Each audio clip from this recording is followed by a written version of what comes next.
Singapore में ओजेडी के दौरान कितनी सैलरी मिलती है? मैंने अभी भी 12th पास की है, क्या मैं सिंगापुर के लिए अप्लाई कर सकता हूँ? मेरी एज ओवर हो चुकी है, मैं 2 से 3 कंट्री से रिजेक्टेड भी हो चुका हूँ, तो क्या मैं सिंगापुर के लिए एलिजिबल हूँ?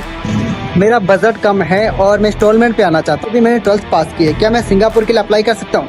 सिंगापुर में आने के बाद क्या हम स्टडी पे रह के अपने खर्चे उठा सकते हैं? मेरे हाई स्कूल की जो मार्कशीट है उसमें मेरा टाइटल कुछ और है और मेरा जो पासपोर्ट है उसमें कुछ और आ रहा है, स्पेलिंग मिस्टेक है, तो क्या कुछ हो सकता है?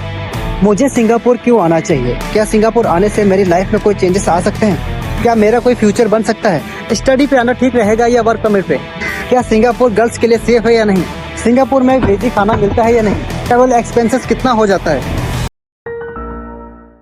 वेलकम टू बैक मेरे दोस्तों, कैसे हैं आप सब? आई होप सब अच्छे होंगे। तो गैस आपके इन सभी क्वेश्चनों के जवाब हम इस ब्लॉग में देने वाले हैं, तो बने रहिए इस ब्लॉग के साथ। तो गैस अगर आप हमारे चैनल पहली बार विजिट करें तो सबसे पहले चैनल को सब्सक्राइब कर लीजिए और बेल आइकन को प्रेस कर दीजिए ताकि आने वाली वीडियो की नोटिफिकेशन आपको टाइम टू टाइम मिलते रहे। तो चलिए गैस वीडियो स्टार्ट करते हैं।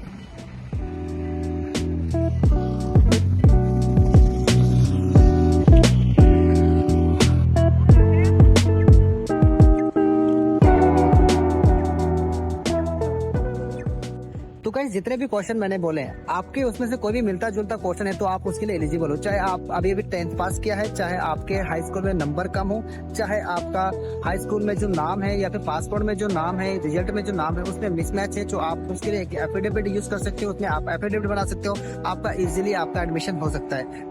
अगर आपका क्वेश्चन है कि गर्ल्स के लिए ये कंट्री सेफ है या नहीं, तो गर्ल्स बिल्कुल सेफ है, बहुत अच्छी कंट्री है, ना ही तो इसमें कोई ज्यादा कोई क्राइम है, बहुत ही अच्छी कंट्री है, आप आके विजिट कीजिए, बहुत ही सुंदर प्यारी कंट्री है। और गर्ल्स के लिए तो बहुत ही अच्छी है, कोई ऐसा कोई दिक्कत नहीं है। ओजेटी में कितनी सैलरी मिल जाती है? ओजेटी में आपको 15 से 1600 ओजेटी मिल जाती है, हर एक कॉलेज की ओजेटी अलग मिल जाती है, ठीक है।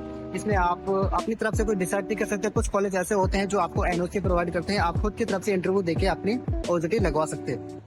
और ये क्वेश्चन भी बन के आ रहा था कि 2 से 3 कंट्री से मैं रिजेक्ट हो चुका हूं और मेरी एज लगभग 32 ईयर है, क्या मैं सिंगापुर के लिए एलिजिबल हूं? तो गाइस बिल्कुल एलिजिबल हो, आप अप्लाई कर सकते हो। मात्र आप पे $108 आपने पे करने हैं, आपने प्रोसेस स्टार्ट करना है और आपका वीजा प्रोसेस लग जाएगा। लेकिन 100% कुछ भी नहीं होता, आपको टाइम देना पड़ेगा लगभग 30 डेज के समथिंग या 35 डे के समथिंग, इसमें आपका रिजल्ट आउट होके आ जाएगा, ठीक है। बाकी 100% कुछ भी नहीं होता, मैं आपको हर एक वीडियो में बताता हूँ। सिंगापुर आने के बाद क्या मैं अपनी लाइफ को ग्रो कर सकता हूँ या नहीं? तो गाइस बिल्कुल कर सकते हो, आप सिंगापुर का डिप्लोमा लेके दूसरी कंट्री पर वीजा अप्लाई कर सकते हो। अगर आप इंडिया से डायरेक्ट अप्लाई करोगे तो मुझे नहीं लगता कि जल्दी अप्रूवल आएगा या फिर उसमें 100% अप्रूवल आएगा नहीं। तो गाइस सिंगापुर आने के बाद आपके कुछ तो चांसेस बन जाते हैं, दूसरी कंट्री का वीजा जब अप्लाई करते हो तो आपका कुछ चांसेस बनता है कि आपका अप्रूवल आ जाएगा, जैसे कनाडा हो गया, यूके हो गया, ऑस्ट्रेलिया हो गया। अगर आप यहाँ पे आके स्टडी करके यहाँ का डिप्लोमा यूज करके, अगर यहाँ से बैलेंस शीट या फिर यहाँ का अकाउंट यूज करके आप वीजा अप्लाई करते हो, आपका लगभग 80% आपका चांसेस है कि आपका वीजा बचे। और काफी सारे बच्चे यहाँ से मूव हुए हैं क्योंकि ऑलरेडी यहाँ पे इंडिया से रिजेक्शन ले चुके थे, यहाँ से आने के बाद स्टडी करने के बाद, स्टडी का डिप्लोमा अप्लाई करने के बाद, यहाँ की ओजेटी दिखाने के बाद, यहाँ का जो अपना बैंक अकाउंट है उसमें फंड शो करने के बाद, यहाँ से अप्लाई करने के बाद उनका वीजा 100% है। और कुछ मेरे फ्रेंड भी हैं जो कि कनाडा में शिफ्ट हुए हैं, कोई यूके में शिफ्ट हुआ है, तो भाई आप अप्लाई कर सकते हो इस सिंगापुर आने के बाद। देखिए कैसे ड्रीम कंट्री नहीं है अगर आपकी, तो आप एक हल्का सा स्टार्टअप लेने के लिए आप ही आइए, उसके बाद आप सिंगापुर से फ्लाई हो जाइए, ठीक है। काफी सारे ऑप्शन हैं, खुल जाते हैं सिंगापुर आने के बाद, आप ट्राई कीजिए। दूसरी बात ये कि जिस कॉलेज में आप एडमिशन लेके पढ़ाई कर रहे हैं, उन कॉलेज में दूसरी कंट्री से जो कॉलेज हैं वो आते हैं आपको अपने कॉलेज में इनवाइट करने के लिए कि आइए हमारे यहाँ पे एडमिशन लीजिए, पढ़ाई कीजिए, आप इंटरव्यू के लिए कीजिए, ठीक है। तो जो भी आपके डॉक्यूमेंट्स है आप उनको वेरीफाई करवाइए, कॉलेज आपकी हेल्प करता है इसमें, आप एडमिशन लेके इजिली जा सकते हैं। वहाँ पे काफी सारे ऑप्शन आते हैं, जैसे कि अमेरिकन कॉलेज में हूँ मैं, अमेरिकन सेंटर फॉर एजुकेशन में, तो वहाँ पे ऐसा ऑप्शन आया है यूएसए के लिए, जो आपने वहाँ पे आते हैं आपको गाइड करेंगे, आपको बताएंगे कि क्या क्या प्रोसेस है, वो सब आपको हेल्प करेंगे। तो अगर आप सिंगापुर में आते हो ना तो आपके लिए ऐसे चांसेस खुल सकते हैं, आप इजिली यहाँ से मूव कर सकते हो। लेकिन आपके लिए अंदर ऐसी क्वालिटी होनी चाहिए, एक स्टूडेंट वाली, एक छात्र वाली, कि आप वहाँ पे जाके पढ़ाई कर सको, आपके सर्टिफिकेट बोलते हैं कि आप यहाँ पे सिर्फ एजुकेशन के लिए आए हो, ठीक है। तो ऐसे ऑप्शन खुलते हैं, लेकिन आपको उसके लिए अपने घर से कदम बाहर निकालना पड़ेगा। आप सिर्फ ये देखोगे कि मेरा फायदा है या नहीं, क्या मैं पैसा कमा पाऊंगा नहीं, तो क्या सबसे पहले आप पैसों के बारे में मत सोचो, आप घर से बाहर निकलो, कुछ दिक्कतें आएंगी, परेशानियां आएंगी, तभी जाके आप अपनी लाइफ को आगे ग्रो कर सकते हो। तो गैस सिंगापुर एक स्ट्रगल कंट्री है, स्टूडेंट के लिए काफी आपको स्ट्रगल करना पड़ेगा। जिसने यहाँ पे आगे स्ट्रगल कर लिया ना, आप किसी भी कंट्री में स्ट्रगल कर जाओगे, ठीक है। क्योंकि यहाँ पे क्या होता है कि स्टूडेंट को काम करना अलाउ नहीं होता है, और यहाँ पे अगर काम करना अलाउ नहीं है, अगर वहाँ पे भी बच्चा सरवाइव कर ले रहा है, हो सकता है कि आप यूके में जा रहे हो, यूके में अगर आपको हफ्ते में 20 से 24 घंटा मिलता है काम करने के लिए, आप इजिली आप काम करके पैसा कमा सकते हो, ऑस्ट्रेलिया में कर सकते हो, यूएसए में कर सकते हो, लेकिन सिंगापुर में नहीं कर सकते। सिंगापुर में जो बच्चा आके यहाँ पे सर्वाइव कर गया तो आप इजिली कहीं ना कहीं निकल जाओगे, ठीक है। बाकी घबराना नहीं है, आप आओ, स्ट्रगल करो, थोड़ा टाइम दो, आपका सब कुछ सेटल हो जाएगा। ओजीटी मिलती है, ओजीटी के अंदर आपके जो भी पैसे लगे वो कवर हो जाते हैं, ओके। बाकी बेनिफिट ये है कि आप जो डिप्लोमा कर रहे हो उस डिप्लोमा के भी आपको बेनिफिट मिल ही रहा है, ठीक है। अगर आप कहीं ना कहीं वर्क परमिट पे जाते हो तो वर्क परमिट पे आपको डिप्लोमा नहीं मिलता है, ठीक है। जो पैसे कमाओगे कहीं ना कहीं खर्च कर दोगे, लेकिन स्टडी जो की है आपकी एज कवर करने में आपको काम देगी, और ऊपर से आप यहाँ से मूव हो सकते हो, ठीक है। अच्छा खासा फायदा है। और एक बच्चे ने क्वेश्चन किया है कि तो बस स्टडी पे आने का फायदा तो काफी सारा है, मुझे तो कोई नुकसान नहीं हुआ क्योंकि मैं ऑलरेडी स्टडी में हूँ, 2 साल हो गए, मुझे कोई दिक्कत नहीं।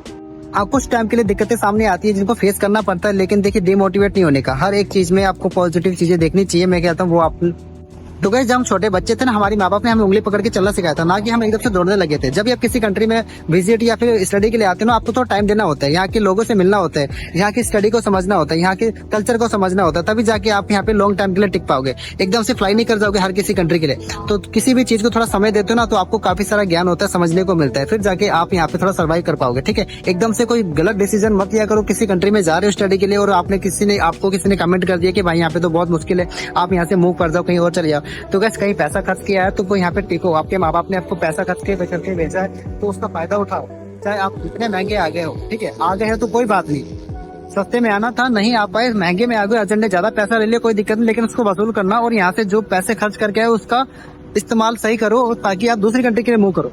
ऐसी गलतियां मत करो भागने की, ठीक है। काफी बच्चे आते हैं स्टडी के बाद भाग जाते हैं यहाँ से, और 2 महीने रुके, 1 महीने रुके, देखा कि काफी स्ट्रगल हो रहा है, कोई दिक्कत हो रही है तो भाग जाते हैं। टाइम दो यार उस चीज को। आपने इस टाइम को यहाँ पे लेने के लिए कितनी मेहनत की है। काफी सारे बच्चों के वीजा रिफ्यूज हो जाते हैं, कैंसिल हो जाते हैं, जिनके वीजा नहीं आते उनसे पूछ के देखिए कि सिंगापुर का वीजा लेने के लिए कितना तड़प रहे हैं, ठीक है। तो आपको जो मौका मिला ना उससे भरपूर फायदा उठाओ। भले थोड़ी सी दिक्कतें हो रही है, धीरे धीरे सब कुछ ठीक हो जाएगा। बाकी आपको किसी भी कंट्री में मूव होना है ना, तो आप हमारी टीम से कांटेक्ट कीजिए। मैंने आपके लिए टीम बैठाई है और कुछ इन्वेस्ट किया तो उसका फायदा उठाओ, ठीक है। बाकी नंबर डिस्प्ले पे शो हो रहे हैं, मेल आईडी शो हो रही है, इंस्टाग्राम आईडी है, फेसबुक आईडी है, आप कांटेक्ट करने की कोशिश कीजिए, आपकी भरपूर हेल्प की जाएगी, ठीक है। जितना भी आप फायदा उठाना चाहो हमारी टीम का फायदा उठाइए, आपकी हेल्प की जाएगी यार, आपके लिए तो ये सब बिठाया गया है, ठीक है। तो गैस चलते फिरते वीडियो बनाने का मतलब बस ये है कि आपको कुछ ना कुछ नया बताने का। अगर मैं आपको कुछ नया नहीं बता पा रहा हूँ तो मेरा वीडियो बनाने का कोई मतलब ही नहीं है, ठीक है गैस।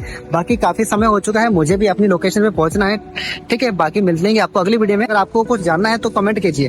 कमेंट करने से क्या होता है कि मेरे आपके जो भी सवाल है मैं उनको दोबारा वीडियो में बता सकता हूँ। अगर आप कमेंट नहीं करोगे तो मैं आपको बता नहीं पाऊंगा, ठीक है। कमेंट कीजिए, वीडियो को शेयर कीजिए, वीडियो को लाइक कीजिए। अगर आप चैनल पर पहली बार विजिट करें तो चैनल को सब्सक्राइब कीजिए। तो गाइस मिलते हैं आपको अगली वीडियो में, तब तक के लिए जय हिंद, जय भारत।